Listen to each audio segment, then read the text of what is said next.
Olá pessoal, bom, vocês estão no meu canal do YouTube, é só assinar aí, todo domingo tem um vídeo novo. Nós estamos numa série mostrando o surgimento do cinema. Na segunda aula, na aula passada, eu falei de como surge um cinema de poesia, um cinema que não quer só contar histórias. Porque eu já falei aqui, tem os 4 domínios, o ficcional, que é clássico e é moderno. Clássico é esse cinema que a gente conhece hoje, o cinema de Hollywood, das telenovelas, das séries de TV. É o filme que conta histórias, é o ficcional clássico. O moderno, dos anos 40 ou 50, que eu vou falar dele na próxima aula. Tem depois também o domínio do documentário, depois tem do cinema experimental e tem também o domínio do cine-ensaio, esses 4 domínios.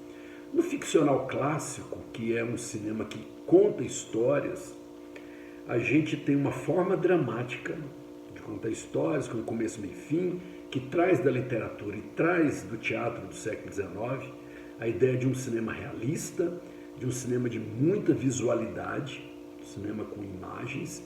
E essa forma dramática ela tem algumas características. Primeiro, que ela envolve o espectador e ela possibilita a emoção.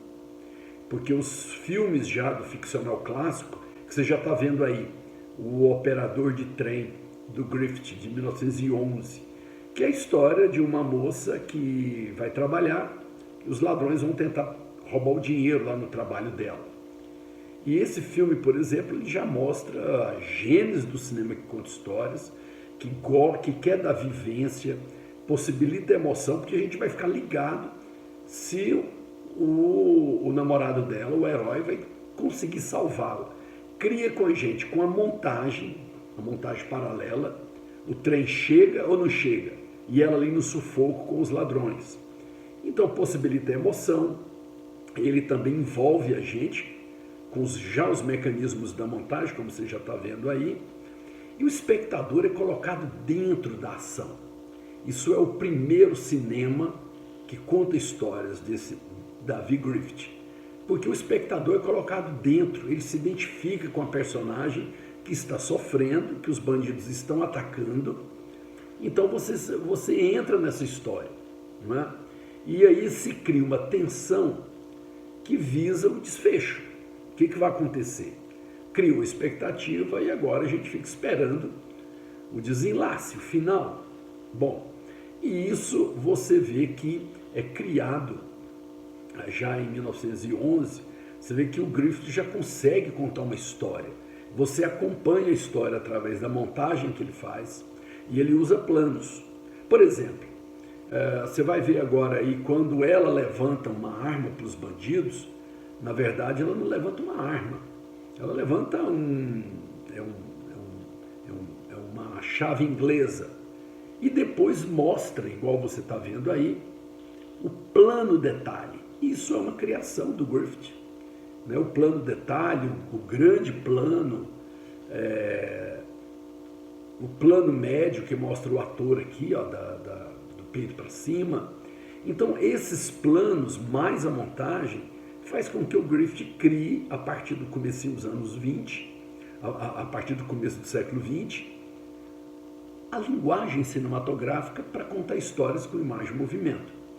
Então é isso. Eu quero também mostrar a importância do Griffith, esse primeiro diretor, porque ele faz uma coisa que é muito importante, que ele articula um complexo de um espetáculo, não é?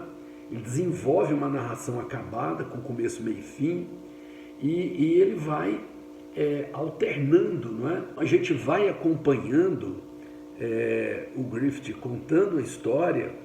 E ele tem então uma importância grande, porque ele sintetizou técnicas, ele criou procedimentos importantes para criar a linguagem cinematográfica, ele criou o close-up, o rosto, porque o cinema era mudo, ficou mudo até 1927. Então ele tinha que enfatizar o rosto para enfatizar a emoção, para comunicar rapidamente. E ele cria também a figura fundamental do diretor. Ele é o primeiro diretor de cinema, aquele que agencia, né? ele dá coerência para esse espetáculo, para essa história que é contada com imagem e movimento. Então ele vai dar função para essas técnicas. Filmar aqui o plano médio, filmar o grande plano. E o Griffith faz uma coisa importante que é transformar o close numa subjetividade. Ele quer dizer o quê? Que um close de um rosto, ele vai representar uma dor, uma expressão de angústia, e igual você viu no filme aí, da menina passando apuro, não é? Ele vai também criar a ideia de que o cinema é uma pedagogia moral. Os filmes do Griffith, no início, que ele quer contar histórias, ele não quer contar qualquer história, ele quer contar histórias que dê exemplos morais. Ele é um protestante, ele acha que o cinema tem que servir para isso.